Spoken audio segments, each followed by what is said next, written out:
આપણે સૌ તાલીઓથી આપણે વધાવી લઈએ.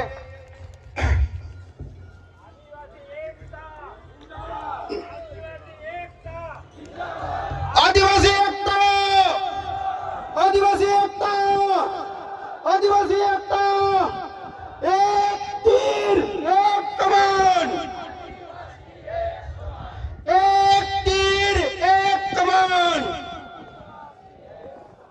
जय जोहर का नारा है, जय जोहर का नारा है. लड़ेंगे लड़ेंगे. રામી ડેમ આપણા કવાંટ તાલુકામાં આવેલી છે. એ રામી ડેમ આપણી ને એ રામી ડેમ છે ને પેલો તળાવ બનેલો છે. ડુબાણ में ગયેલી છે જમીન અને આજે જમીન મહેસૂલ જમીન વેરો આજની તારીખે ઉપર